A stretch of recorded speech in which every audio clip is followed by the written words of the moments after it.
Bismillahirrahmanirrahim. Rabbi shrah li sadri wa yassir li amri wahlul 'uqdatam min lisani yafqahu qawli. Usallimukum jami'an ayyuhal hadirun. Assalamu alaikum warahmatullahi wabarakatuh.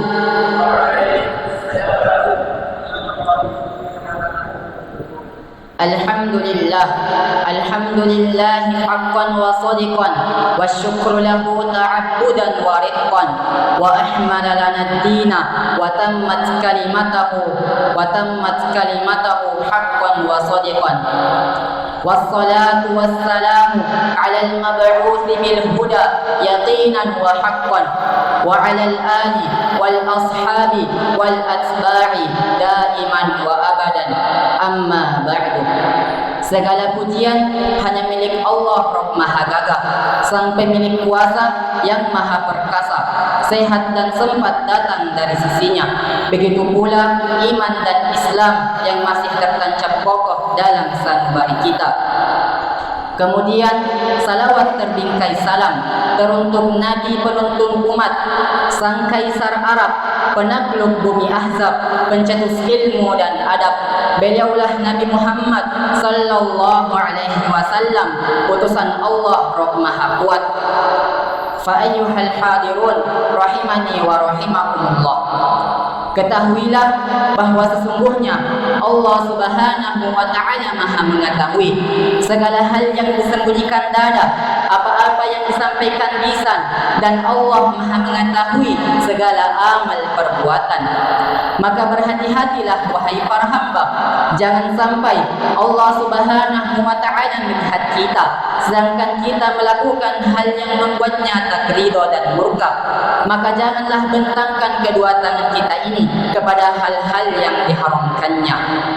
Dan ketahuilah bahwa sesungguhnya Allah Subhanahu wa ta'ala memiliki ancaman yang keras, hukuman yang pedih. Maka jauhilah murkanya dan jangan tertipu akan kelembutannya. Nabiullah Muhammad sallallahu alaihi wasallam bersabda, "Innallaha la yumli lidh-dhalim fa idza akhadhahu lam yuflithu." Sesungguhnya Allah Subhanahu wa ta'ala menangguhkan kezaliman, sehingga jika Allah ingin mengazabnya maka tak ada yang bisa lolos. Muttafaqun alaih. Maka demi kebaikan kita bersama, kami akan memberikan sebuah nasihat mengenai takwa. Apakah itu takwa, jamaah sekalian? Hakikat takwa menurut sebagian ulama adalah an la yaraka Allahu haitsu nahaka wa la yafqiduka haitsu amaraka. Tidaklah Allah melarangmu kecuali Ia melihatmu, dan tak pula kehilanganmu di saat Ia memerintahkanmu. Maknanya apa, jamaah sekalian? Bahwasanya Allah Subhanahu wa ta'ala senantiasa melihat kita, memperhatikan, bahkan mengamati segala kegiatan, segala keadaan hambanya, baik di saat hamba tersebut melanggar syariatnya dan di saat hamba itu mematuhi perintah dan larangannya. Maka dengan hakikat takwa ini sudah sepatutnya, sepantasnya, seharusnya, bahkan seyogianya bagi setiap individu yang beritilkan hamba memiliki sifat muraqabatullah di dalam hatinya. Dikarenakan apa? Karena wa mallahu bighafilin amma ta'malun. Sekali-kali pun Allah tak pernah lalai terhadap apa yang kalian lakukan.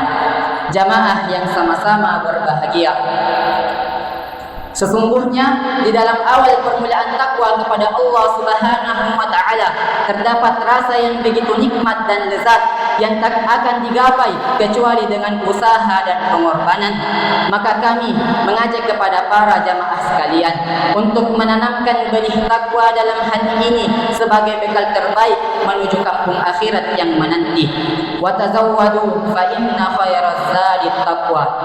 Dengan tertanamnya benih takwa dalam hati ini akan tumbuh pula pohon kemuliaan jiwa di sisi Allah Rabb Maha Mulia, yang tak dinilai dengan ketampanan wajah, yang tak digapai dengan banyaknya harta, tapi diraih dengan tulusnya takwa. Inna akramakum indallahi atqakum. Jamaah yang sama-sama berbahagia. Allah Subhanahu wa taala berfirman, "Innama yakhsyallaha min ibadihi ulama." Sesungguhnya di antara hamba-hamba Allah yang takut kepadanya hanyalah para ulama, yaitu orang-orang yang mengetahui akan kekuasaan, kebesaran dan keagungannya.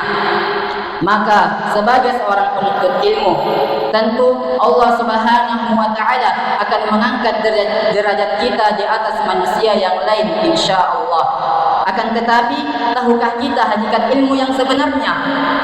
Hakikat ilmu yang sebenarnya adalah ilmu yang hakiki adalah yang meningkatkan sifat takwa dan melahirkan rasa takut. Dan takut adalah berhenti pada batasan-batasan Allah terhadap apa yang halal dan apa yang haram. Laisal ilma bikathratir riwayah, walakinnal ilma al-khasyah. Jamaah yang sama-sama berbahagia. Takwa dan takut adalah dua sifat hati yang tak bisa dipisahkan. Jika salah satunya tumbuh, akan tumbuh pula yang lain. Dan jika salah satunya layu, akan layu pula yang lain. Teruntuk jamaah yang kami cintai, jaga dan rawatlah dua sifat ini dengan ilmu yang berkualitas dan amal yang berkuantitas, sampai maut diambang nafas, firdaus minanti di garis batas. Hadza ma tayassara li, iwajadtum minni khata'an arju minkumul afwa. Al-haqqu fa min Allah wa amma al-khata'u fa min nafsi. Ashkurukum ala husni ihtimamikum wa istima'ikum, wal haqqu min rabbikum fala takunanna minal mumtarin. Wa aqulu lakum fi nihayati kalami, wa billahi taufiq wal hidayah. Thumma assalamu alaikum warahmatullahi wabarakatuh.